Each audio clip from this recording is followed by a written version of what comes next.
lost everything. That dog was a final gift from my dying wife. Jonathan, you got out once. You dip so much as a pinky back into this pond, you may find something reaching out to pull you back in. It's personal. Where'd you get that car? What does it matter? It's not what you did, son. It's who you did it to. And welcome back to the Supercast. I'm your host, the man at the Supercast Superfosh. I hadn't done that in a while. I'm joined, as always, by my good buddy Steezy. What's up, man? Not much. It's summertime, and Oh, yeah. been watching a lot of action movies, like you're supposed to do. Exactly, man. And if you're new to the program, thank you so much for joining us here on the Supercast. And if you like what you hear, then please give us a like on the video and make sure to subscribe to our channel so that you won't miss anything, and hit that bell icon and it'll alert you when we have new content up. So thank you so much for joining us. We're real excited, but we got some stuff to talk about before we get into the whole John Wick stuff, man. Morning, Pee-wee. Look, Francis. Today is my birthday, and my father said I can have anything I want. Good for you and your father. So guess what I want? A new brain. No, your bike. As you may or may not know, I am a huge fan of documentaries, and one pretty interesting one the other day on Max is called Pewee As Himself, and it is about the man who brought the crazy, interesting, whatever you want to say, character from the 80s, Pee-wee Herman. It's actually Paul Reubens who played the character, just being himself. Now, if you did not know, Paul recently passed away before this documentary actually was finished. Nobody knew he was sick, didn't tell anybody, and quite tragic, really. But really enjoyed the documentary. I thought it was interesting glimpse into the man, Paul Reubens, who played the character. I don't know, but like, he gotten a bad rap, I think, for a long time. There's a lot of rumors and stuff going around.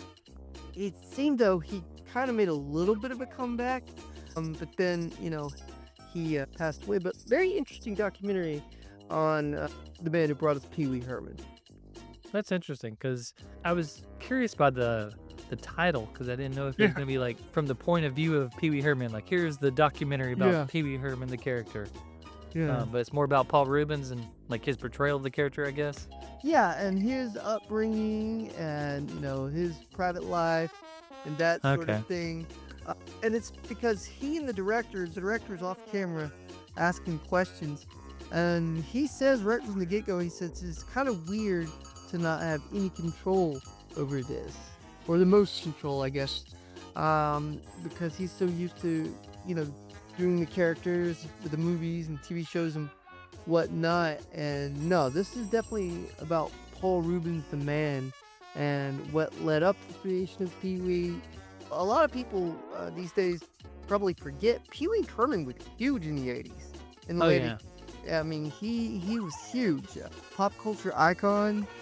You and I kind of grew up with that, and you remember his downfall. Like, you remember what happened. Oh, yeah. And he addresses that. Just a lot of really interesting information. I can almost relate to this guy in a lot of ways because he's very imaginative as a kid. And of course, you and I had a pretty big imagination as kids. So I could really understand where he came from. Just a fantastic documentary. And it is still on Max. So if you guys are interested in it, I definitely suggest you guys check it out. Yeah, so like you were saying, I was thinking about just kind of reminiscing about what Pee-wee was like when we were kids. Right. And he definitely was a big deal. I guess he was doing stand-up first, and then he did the movie with Tim Burton, his premiere, and then from there went on to the show, which that's where I remember watching that show. Right. And just being sort of transfixed by the beginning of it, and then after that it was just so random. It was hard to follow as a little kid. Just all the random puppets saying stuff, all the visitors coming over, cartoons coming in occasionally. Yep.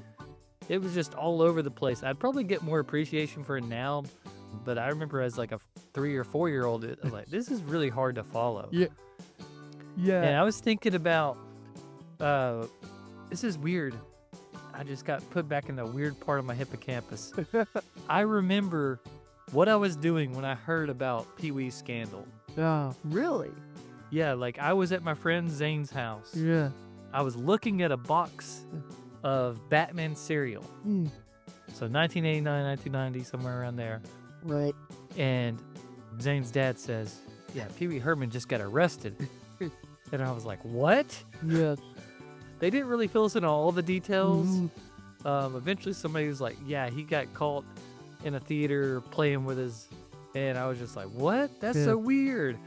I didn't know the whole context of the situation until much later, but yeah, I was just like, not totally let down because I think they replaced Pee-wee with like a better show. Yeah.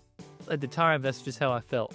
But yeah, I could definitely see that'd be an interesting watch because the character Pee-wee is just kind of amazing that it kind of lasted and was the big sort of pop culture thing that you're saying, like this phenomenon, bigger than Weird Al, very similar to Mr. Bean a little bit. Yeah. But Yeah. it's kind of like a, I don't know, it's a weird one that brings in the adults and the kids. Yeah. What I love is the Lawrence Fishburne character. I think that was like one of his first roles was the Cowboy Curtis, Cowboy Curtis. And who is in John Wick 2. yeah, that's true. And a lot of the show is on like YouTube. It may be streaming on some other platforms. And so if you have no idea what we're talking about as far as his TV show Pee-wee's Playhouse, go look it up because it is some.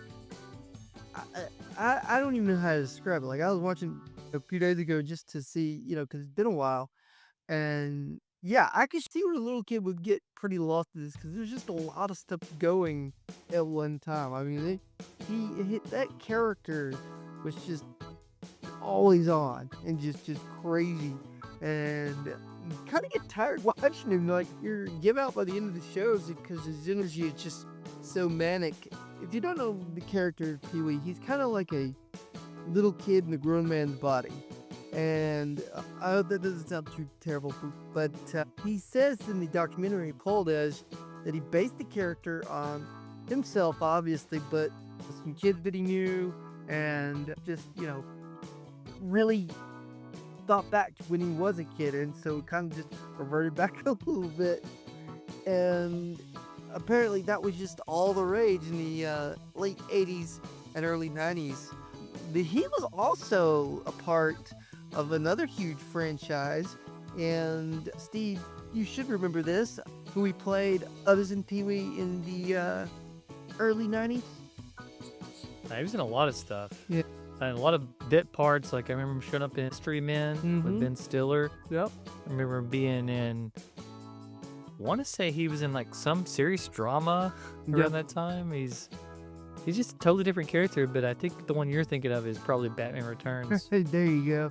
Yep, he played Oswald Cobblepot's father at the beginning of Batman Returns. And he throws baby Oswald into the water with his wife. And I didn't know for years. I feel like that went over my head that was actually the same guy until years later. And I was like, whoa, that was him. And Yeah, it's probably combination of different costume, but also our TVs just weren't that good back then. Right. But anyway, just wanted to share that because, like I said, I enjoy a good documentary, and it was really interesting. Sad for the timing, though, that he didn't get to live to see the reaction, and for the most part, there's a lot of positive reaction to this documentary. I think the director did it as well as he could. I watched a couple of interviews with him since it came out, and he talked about working with Paul on this, and that, like I said earlier, Paul had this desire to be in control of everything, and he kind of struggled with that with this guy, but I think he did a good job. I think Paul would be proud of the documentary. It's just an interesting angle to see because he was just very subdued. Paul, when he was being interviewed, didn't really talk all out loud like, he does with Pewee. So it's very interesting change in what you would expect from him. But props to everybody that worked on that. Yeah, go check it out. Yeah, I mean, I guess that's the big difference between an actor playing a character and who they are in real life. Well, see, that's the thing. And I wanted to say this too, is that you're right. There's a lot of actors that will kind of take off their persona, so to speak, and it's a difference. With Paul, like I said, he's more subdued. He's not that wacky guy.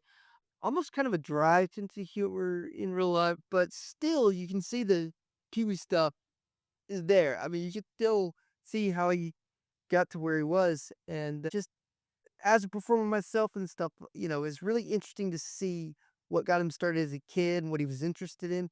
There's a lot of good anecdotes about him and his parents, and especially his father, and how they didn't get along great, but his father did a few things that really, I think, touched Paul. It really encouraged Paul to be himself. And I don't want to give everything away because, Yeah, we don't just leave it at go watch it. yeah, just go watch. Yeah. It's said that governments are achieved by the double tongues. There is iron in your words of death for all Comanche to see, and so there is iron in your words of life. No signed paper can hold the iron. It must come from men. It is good that warriors such as we meet in the struggle of life. Yeah, so my thing that I watched is a great film I grew up with, and I just had the best experience with it ever. That's The Outlaw, Josey Wales. Oh, man. Because this was a movie that my dad had, and he loved it. Yeah. He said he watched it actually in college. It was like one of those movies that they screen for the student body. Gotcha. And he went and checked it out because he had nothing to do on a Saturday night, and loved it. Yeah. And whenever VHS players came out, he bought that thing. And I watched it growing up. Originally, when I was first into Westerns, I was not allowed to watch it because it is R-rated. And then eventually, when I was like 9 or 10, my dad was like, okay, you can watch this now. And he just told me to leave at a certain scene, and I did. But it's a great film. It's one that I really appreciate more now because it's really the perfect setting for a Western. Because we're talking about into the Civil War and the beginning of the Old West sort of manifest destiny happening. Where basically, sort of like we talked about off the air about Tombstone, how that Western's talking about how just basically the West was wild, how there was no law and order. And you get that a lot in Josey Wales. And you also get the whole end of the Civil War, sort of the corruption that's going on both sides there. Very good story. It's pretty much like Clint Eastwood getting his first shot at directing. Yeah. He just wants to pull out all the stops, and he does. Oh, sure. Like, every shot, especially early in the movie, looks like it's a painting. I mean, this was appreciated the 4K format for this, and that's what made me revisit it, really. I should have mentioned that at the get-go. But yeah, it's amazing. Just the sort of care he puts into it. And then from there, it's just a great cast. Yeah. And I thought it was a very progressive film, not to get on too much about it. But what struck me was this movie came out 1975, production be done in 1974, 73, and he cast 2 Native American actors as like prominent characters in the film. Yeah. Not like just subsidiary people, Right. but prominent people. And that just hadn't been done in Westerns. I mean, I don't want to get into the whole racist elements of what usually happened, Right. but just the fact that Clint Eastwood's like, hey, I want to make my right-hand man the comedy relief, but also just the guy that helps me out so much. He's going to be a Native American. And it's just awesome, man. And the guy's great. He gets some of the best lines in the whole film. Yeah. Same thing with his sort of wife that follows him around, sort of like they redid in Sean Noon. But she's also Native American Cheyenne, and it was just awesome seeing that. And even from there, interesting thing for Clint Eastwood playing like a true good guy. Right. Yeah, it is called The Outlaw, Josey Wales, and he's an outlaw. He kills a lot of people. Right. But throughout the whole film, he's like becoming more and more good. And it's kind of interesting to see as he basically adopts all these people into his little family. and how he basically has to protect them at the end. He has to go out and guns a-blazing, killing a lot of people just to protect his little family. And it's really very good film. I highly recommend anybody that's remotely interested in Westerns or just history, you got to track this sucker down because it is very good and one that just keeps getting better and better every time I watch it. You know, like you, my dad got me into Westerns. My dad was more of a John Wayne fan. So you kind of really introduced Clint Eastwood's Western to me a few years later. And I gotta say, I look in that guy's eyes, like Josey Wales' eyes, Clint Eastwood's eyes. I mean, it's just, the guy could say a lot with just his stare. I mean, he just had that stare down and just a really awesome character. And like I said, you introduced me to this. And just a really interesting atmosphere, and just you felt like you were there. So I'm sure that was even better in 4K. Oh yeah, especially this one in particular, because yeah, you can see his eyes even better. Oh yeah, and get a different appreciation for his magnetism as he is as a star. And that's a big thing. We talk about it a bunch on here. Acting with just your physical presence and just your mannerisms, that's part of the game. It's not just what you say, it's how you say it, but also how you walk and what you do. And Clint's got that down. He got it always done in his career. But what impressed me about this one is this is his first foray into directing, really. And he's got a big budget, and he just shows it all there. And it really impresses me with what he did. It's not easy to star in a film and direct it at the same time, I imagine. He pulled it off, and he's still doing it. I can't believe it. He's 95 years old making movies. Definitely, when you see Clint Eastwood in that getup and the hat and everything, I mean, he is the epitome of cool. And you don't even have to see the movie to know what you're talking about. Like, I'm sure everybody that's listening to this has seen at least a still frame of Josey Wales, you know, of him in the getup, and it's just such an iconic picture, such an iconic character. And man, 95 and the guy's still going. That's pretty impressive. Yeah, I mean, that's why you gotta take care of yourself. That's right. And keep making movies. It's John Wick.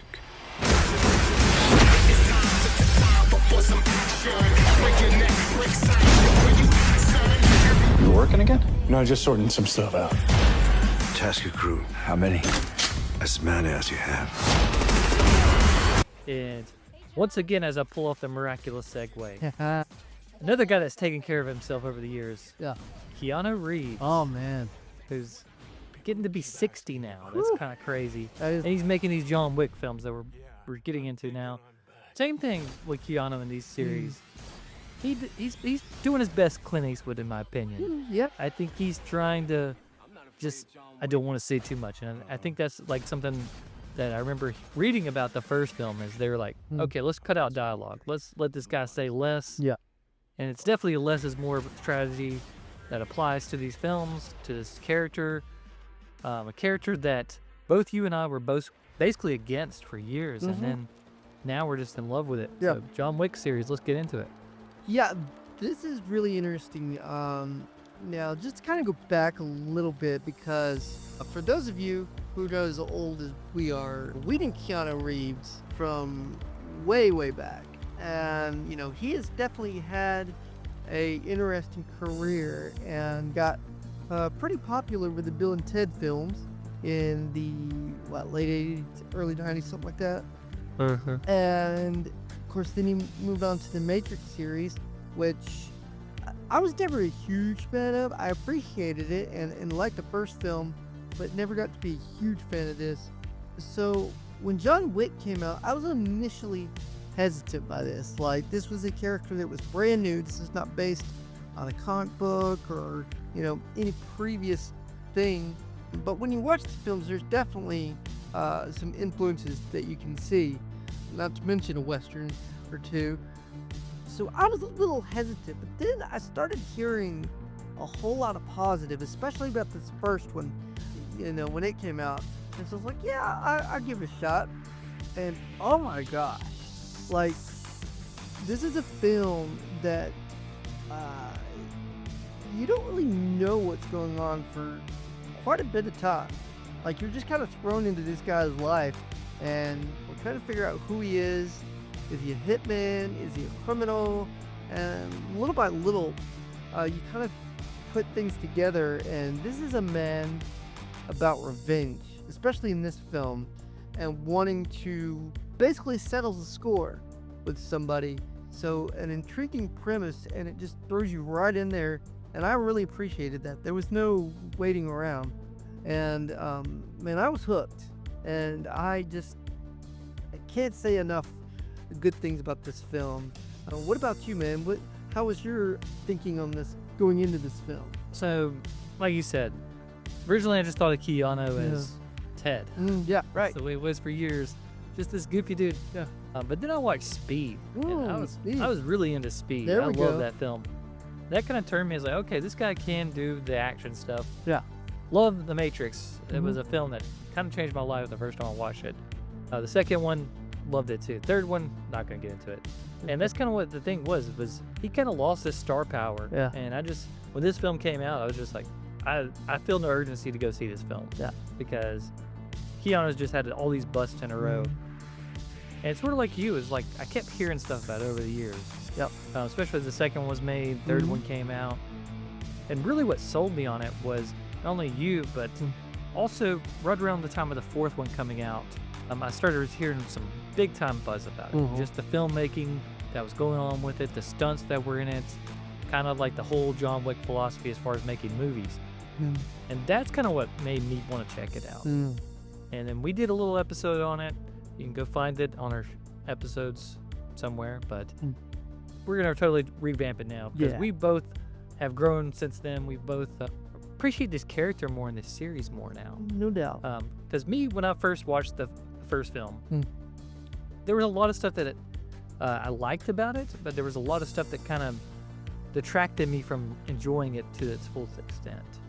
Mainly, I thought the action not so great in the first film.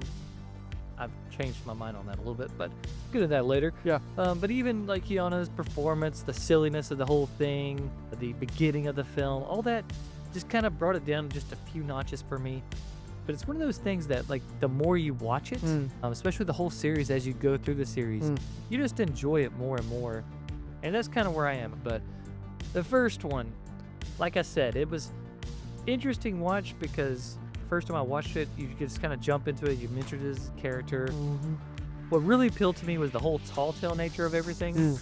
How you hear about all this stuff that John Wick did before the film started.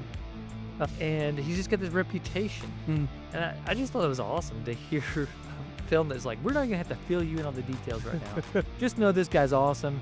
We're about to show you how he's awesome later. So stick around till that point.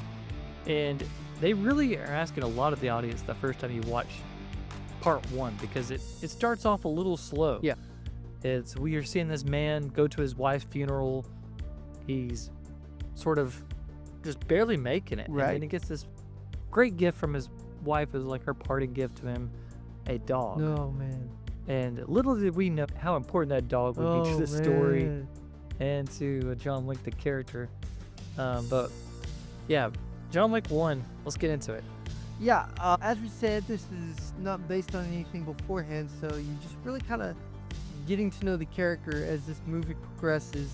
And like I said, it throws you into the fire, so to speak, pretty quickly, and I appreciate that. I appreciate there was not a whole lot of build-up, but there, as you said, there's a lot of talk about this guy, and you just kind of have to go with it because you don't know who they're talking about. You don't know what he's up to, and you just have to have faith that they can back up what they're saying. And yeah, I would say that they did that. I've talked about the action scenes, and what I really liked about it is we were talking about Josey earlier. This was almost like a little bit of a western and just a lot of things going on, especially here at the beginning. I love the fact that there was a lot of questions and not a lot of answers to get started. You knew he was a tough guy, you knew he had a reputation, and then villain of the piece, they calls him Baba Yaga, which is, of course, the boogeyman, or as they say in the movie, the guy you call to go get the boogeyman. Yeah, I think they were right on the money with that. Yeah, because that's one of my favorite things that I like about this first one Uh-huh. is how it is sort of streamlined. It's the shortest by far. Mhm. Like these movies just keep getting longer and longer as they go. And the world gets bigger and bigger as it goes. But this one, they didn't have a lot of money. Keanu, like I said, he's not a bankable actor anymore, really. And these two guys that are making this movie, they're first-time directors. This is Chad Stahelski and Derek Kolstad co-directed this. They created this character, John Wick, and they were just like stuntmen. They were the stuntmen for Keanu Reeves, and they were like, we got this great vehicle for him, let's make it. Right. And they did it. They pulled it off. This huge direction, stunts happening once they gets going, and it's a real ride. I really love the filmmaking that these guys did, and as we're talking about the story, they start building this world. They start building this character, and it's really impressive how it starts so small. How it just we got this guy going to a funeral, we got him getting a dog, driving in his car, has a run-in with some stupid dude. Yeah. And then from there, we get introduced to this crazy world where this guy was an assassin. He killed people and very good at it. And we get to see him and how great he is. In fact, for these first two films, I don't really think he gets challenged. I think he's just that super. Yeah. And that's a really cool thing to look at. This is like sort of your different sort of superhero type film, but it's done in sort of a awesome action, a Hong Kong flair to it. And that's what really appeals to me, how it kind of blends these different things together. And just can't say more about just how I enjoy the filmmaking, but let's get into it. So Keanu, what do you guys say about him, John Wick in part one? Oh my gosh. He doesn't have a whole lot of lines in this movie. He says very little, but he lets his fists and his gun skills do the talking in this. And I thought that was extremely smart on the part of the filmmakers, the writers, and everything to show us this guy and what he can do and why he's such a big deal. Because again, there's a lot of exposition about him and where he came from and who he was and that he left the life and now he's coming back. And I just thought it was really smart to just show us who this guy is, why everybody fears him. And, you know, he killed a guy with a pencil.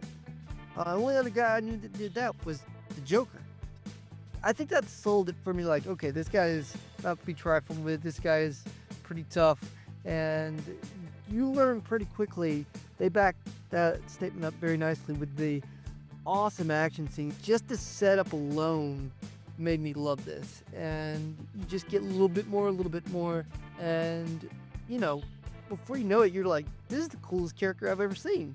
And really lives up to all this hype that's kind of around him from the beginning.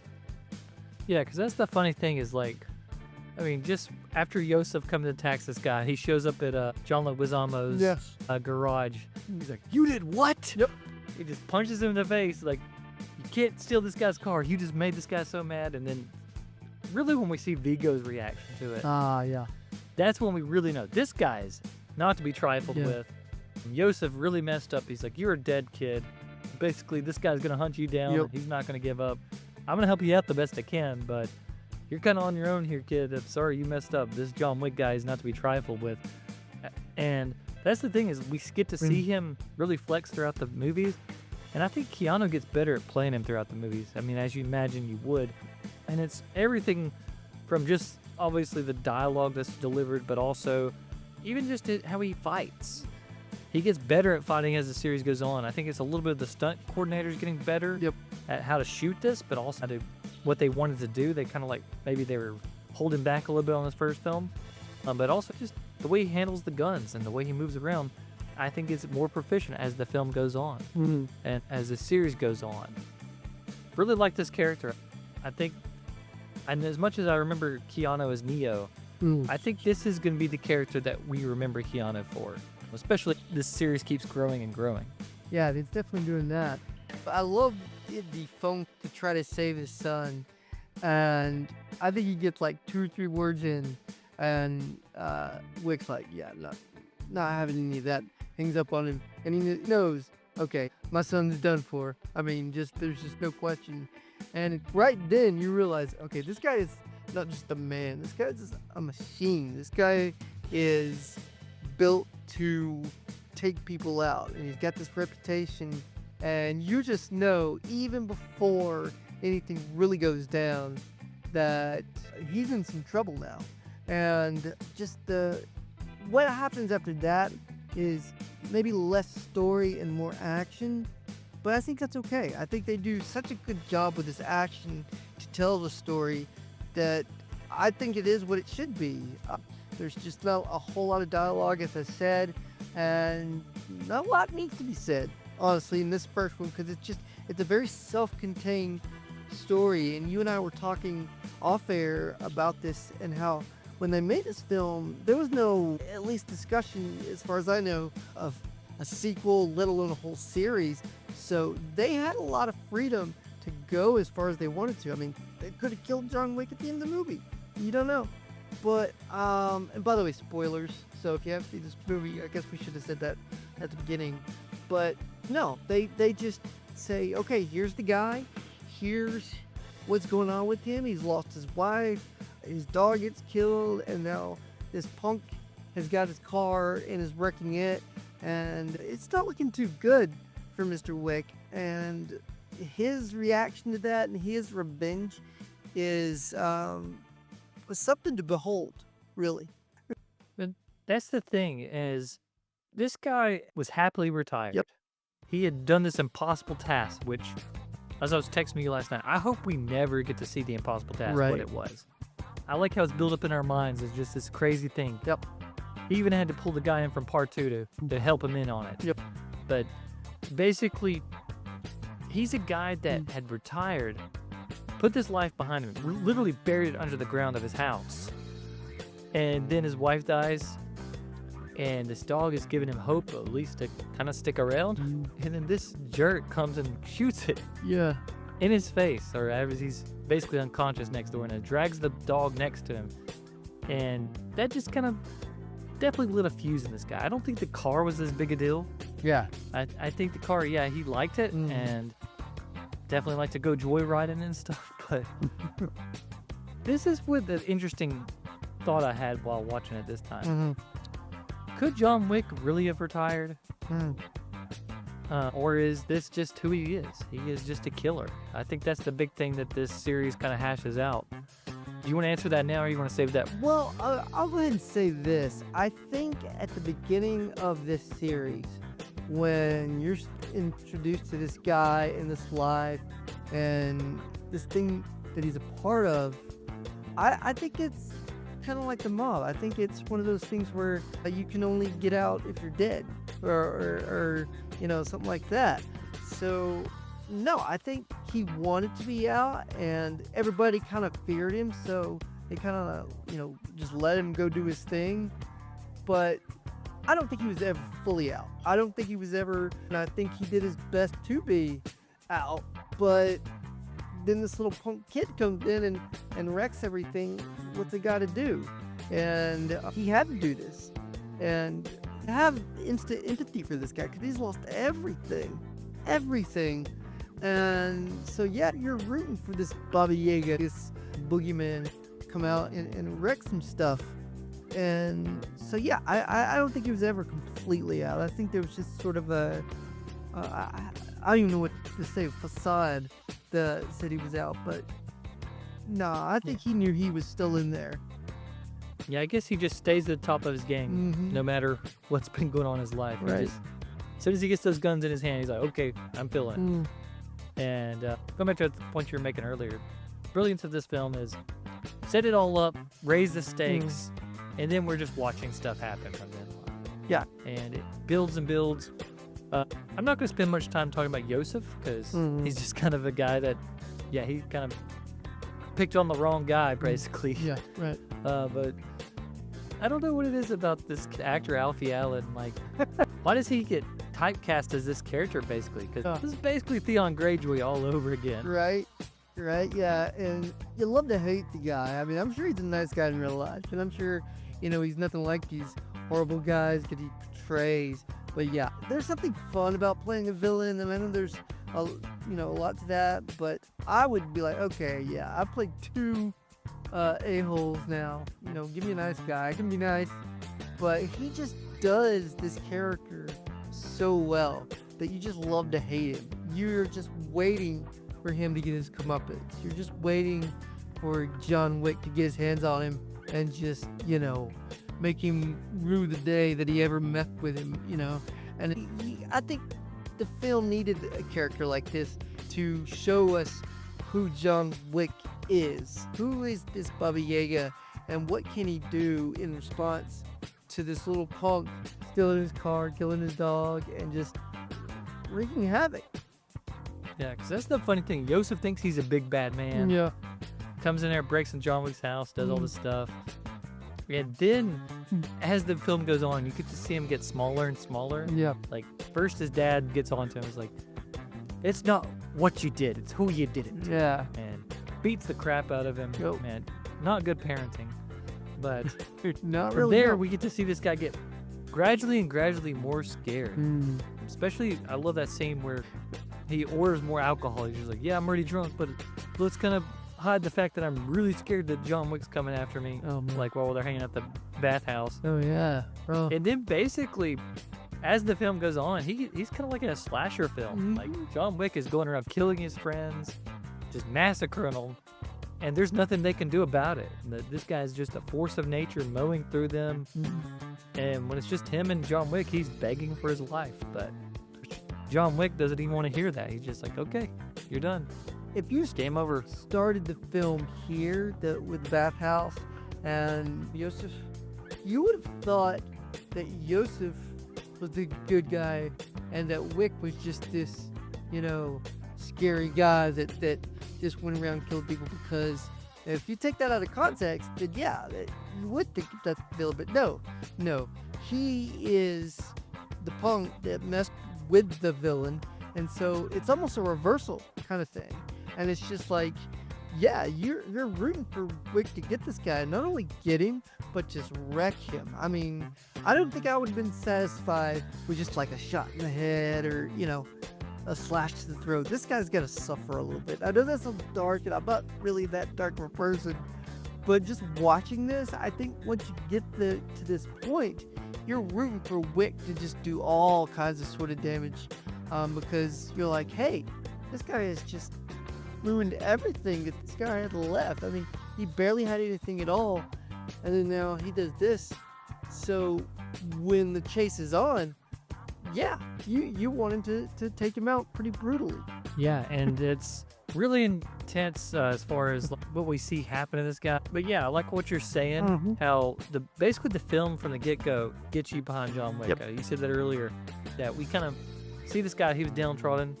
We see his life get taken away from him again and start to get his revenge. And we're cheering that on. Where I got to talk about the scene where he digs up his past, gets suited up, and then we get to see him in action the first time. Just great. And I love it how the first one, as far as the way it's edited, is my favorite, just because I love this intercut between him getting his stuff as Vigo's talking about the Baba Yaga. Yes. It's just perfect. Yeah. Great storytelling. It's like we could have shown these two scenes separately, but the fact that we're intercutting back and forth is just making both parts work even better. Oh, yeah. And just brilliant part. I love it how it lets us know who Vigo is, but also we're seeing this John Wick guy. He's getting ready to go do his stuff. Yeah, and I think that's it. I think it kind of reminds me of like the training scenes in the Rocky films where he's getting ready to go and he's about to do his thing, and so you're pumped. I mean, I think it was a masterclass in filmmaking, and I'm glad you pointed that out with the intercutting of the two scenes, because it just really revs up everything and makes you go, we're going to show you who John Wick is, but we're going to give you something to think about, you know. And so they use the word Baba Yaga, which of course, like we said, is boogeyman. So you're like, oh man, oh, this is going to be good. And they do not disappoint, not a bit. And so for the rest of the film, it's just game on, pretty much. I mean, this movie moves at a really rapid pace, but I think that's also a plus, because you're just going to The next thing is I love the energy in this film, that there's really no drag at all. There's no long scene of exposition. Yes, there is dialogue, and especially towards the beginning, but once everything starts going on, I mean, it's pretty much all action to the end. Pretty much, and that's the best part is the action. Yes. It's gun fu and a lot of like sort of Brazilian jiu-jitsu type stuff. And it's just shot really cool. That's my favorite thing about it is this first one especially, they lean into the sort of video game look of the action. Yeah. And it's really cool because it pulls you into the film. Right. Makes you feel like you're just basically in John Wick's shoes, mowing through these people. And once again, not to sound psychotic or anything, it's just a thrilling part of a film. Yeah. And that's kind of the thing is this film just keeps building and building till by the end of the film, my adrenaline was going so much that I was like, I'm going to watch the second one right now. Because that's the way I was feeling. Just because, it just keeps building and building. The action scenes keep getting better and better. And for me, I like what he does here in this film as far as the journey he goes on. He basically gets his revenge, but even after that, he's like, I got to take out this Vigo guy too. Goes after him in the church. I love that scene. And the reason why I love this scene is because this shows you who John Wick is. Right. He's not in this for the money. No. He's not in for it for the fame. He already had that. Right. I mean, he just sets a whole pile of money on fire. He's in it because this is his code that he goes by. You mess with me, I'm going to ruin you. That's exactly right. Like I said earlier, he's just a killing machine, and the switch was turned on. And, this guy, he's not worried about money. He's not worried about anything other than getting revenge and cold blood, pretty much. And nothing short of that is going to suffice. And so, as we said, you're kind of learning about where John Wick came from as far as like this organization and everything. And it all kind of centers around this hotel called the Continental. Let's talk about that. What did you think of that aspect of the film? Once again, they kind of just bring it in there little by little. Very vague. I think the first sort of peek we get at it is after he kills, like, I guess that's, I don't remember, was it like 28 guys or something they sent to his house? Yeah. When the cleaners show up and he just pays them a gold coin. Yeah. Where I'm like, the first time you're watching that, it's like, what? What does that Same mean? thing with the cop. The cop just shows up, you're working, John? Yeah. So, yeah. I mean, just that whole little exchange there, that's when you realize this world is different than what we thought it was. Yeah. And then once he hits up the Continental and we see Lance Reddick, the concierge, there for the first time, it's like, okay, this is different. And they just build the world more and more from there. That's what's great about this one is they give you enough, they let you know, hey, this is Winston. Yeah. He's the guy that runs this place. Mm-hmm. We got rules here. We don't kill each other here. Pay with these weird gold coins everywhere. And other than that, these guys all know John Wick, and they're all assassins. It's kind of crazy. Yeah, I mean, they give you enough to want to know more. And, they string you along, and normally that would kind of bug me. But like I said, I think the pace was so good that you didn't have time to sit around and wonder, what does this mean? What does that mean? What's going on here? I mean, you're just going from boom, boom, boom to the next scene. And it's usually an action scene, so there's just a lot going on in this film, but it doesn't seem chaotic into the point where you're just completely lost. I mean, it's pretty basic. This guy's lost everything. He is an ex-assassin, and now he has to go be an assassin again to get everything back, or at least get his revenge. And he has to go to this hotel to, I guess, make it official, or just, to check in, so to speak. Well, I think he just kind of has nowhere else to go. Right. He's got to get back in this lifestyle, track down Vigo and Joseph here. Mm-hmm. And I guess he does have to make it known. It's like, hey, I'm going to be out there doing work. You guys don't come after me. If you do, you know what happens. And I don't want to spend a lot of time on these people like Miss Perkins and all that. Yeah. I think the character that just clicks me more and more as I watch this is Marcus. Because the first time you watch it, you're like, okay, Willem Dafoe's in this. Awesome. Yeah. I like him. Right. And the first time I actually watched this, I thought he was not totally on John Wick's side, just kind of help him out a little bit. But now I appreciate his character even more. I like how the film lets you know this Marcus guy, this is basically John Wick's best friend. He's his best ally. He's the guy that shows up at the funeral and sees John Wick in his worst probably moment of his life. And then from there, like, the filmmakers do a great job of making you think that possibly he kind of wants to get that money. Yeah. Because Vigo shows up at his house and asks him directly. He's like, hey, go kill John Wick for me. But it's already sprinkled in there that he's not going to do it. And I missed this the first few times I watched it. And first is the way that Vigo treats him. So Vigo shows up. Marcus makes him this great drink. Vigo takes one sip of it and just leaves. After he said, you got to kill this guy. Yeah. And that just sends a message right there. And then they're playing this terrible Marilyn Manson song, at least in my opinion. It sounds cool, but it's Marilyn Manson. It's just, he's not a good singer. And it kind of gets on my nerves because it's just of an era. But then I started to pay attention to the lyrics. And it's like, we're killing strangers, but we don't kill the ones we love. And then seeing this as Marcus is basically getting his guns ready to go kill somebody. And he's actually going out there to help out John Wick. It's awesome. I love how they sprinkled that in there. It's like, he's our friend. We don't kill him. Yeah, I thought that was really, excuse me. Yeah, I thought that was really brilliant too because, again, I was like, okay, is this guy an ally? Is this guy really going to kill John Wick? I mean, and really, honestly, you just don't know 100%. Could he kill John Wick? Possibly. But would he? You think so, but then he kind of is like, no, we're cool. So yeah, I think they do a really good job of kind of doing that little swerve because obviously John Wick's a loner. He doesn't really have anybody else in his life. And so to give him this guy, I think that was a really smart thing to show he's an ally, but not right away. Just kind of really make you find out, okay, what's this guy's deal? Is he two-timing John Wick? Is he, playing both Wick and Josey? I mean, what's going on here? And so I thought that was a really cool thing and a good performance by Willem Dafoe too, because again, this guy's played bad guys in several different things. We know he can play a villain.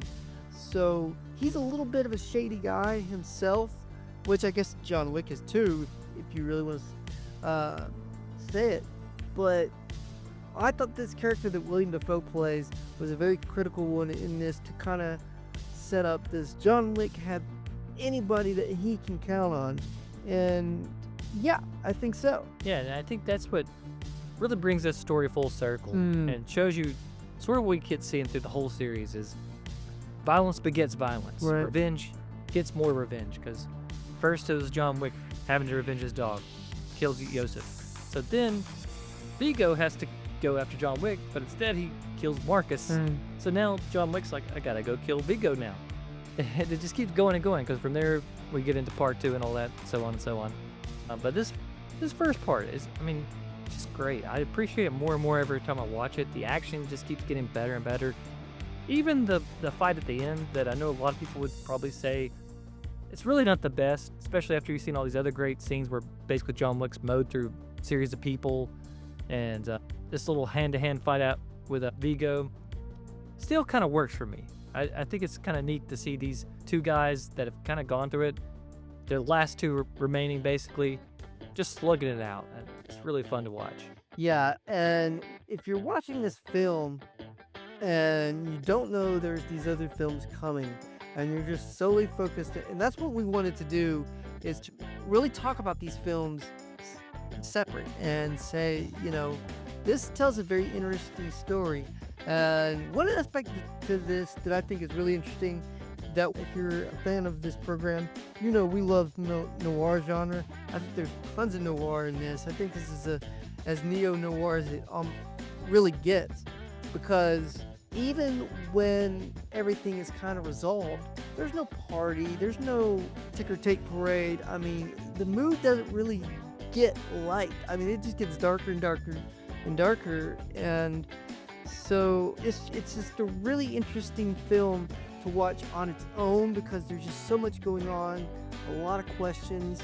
But I think all in all, if I were to wrap this movie up, I would just say very much a action-driven story, but still really fascinating characters and really good performances of these characters that just make you want to know more. Yeah, and just watch what else they can do. Yeah. It's really cool how the action scenes, they just were different than everything else that was coming out around the time, in America anyways. Heavily influenced by The Raid and a lot of Hong Kong action films. See that in there a lot. But just the way that this sort of stunt crew kind of pulls off these sequences is really cool. We do see the introduction of John Wick's kryptonite in this film, cars. It's the only thing that can really derail him. But like you were saying, it ends with action, but it has a little epilogue that, once again, I appreciate more now. As we see John Wick, he's battered and bruised, he's bleeding out. So what does he do? He goes to a vet and just takes some medicine, patches himself up, then he gets a new dog at the end. It's really beautiful to see. Yeah. And if they just ended with this one, we would still be talking about this movie probably. I think we'd still be saying, man, John Wick is a great film. I wish they would have made more of those. Yeah. They did a great job. I mean, especially with the budget that they had, first-time directors, just really cool to see what happens when everybody really likes the idea, everybody wants to be inventive, and basically a smaller studio took a chance on them, and now Lionsgate's reaping the benefits because this is a full-out universe they've created. Yeah, and that's the thing. We both got into these movies late.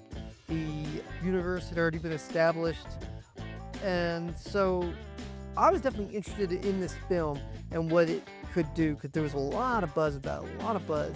But that's not always a good thing. Some things are overhyped, and you're just like, I don't know.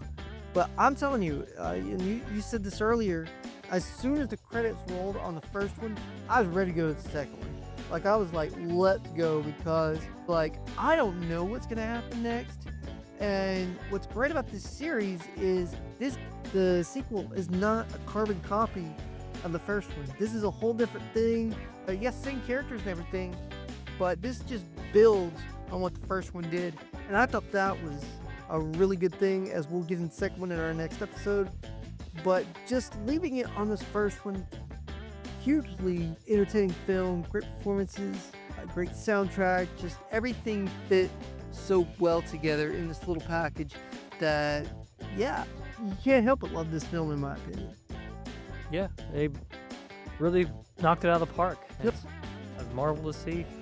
And yeah, it's not going to be like winning Oscars or anything like that. Oh, no. Other than for, I think they're actually introducing Best Stunt Performance next year. They could win something like that in the future, but just great action films. If you're a guy, you love guns, just love action stuff, this is a great series for you.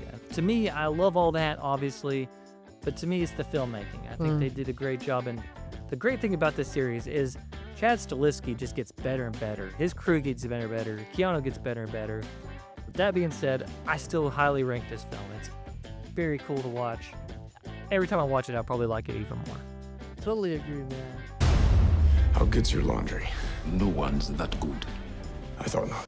Well, that's just part one, guys. We've got, at least in this series, we've got 3 more to go.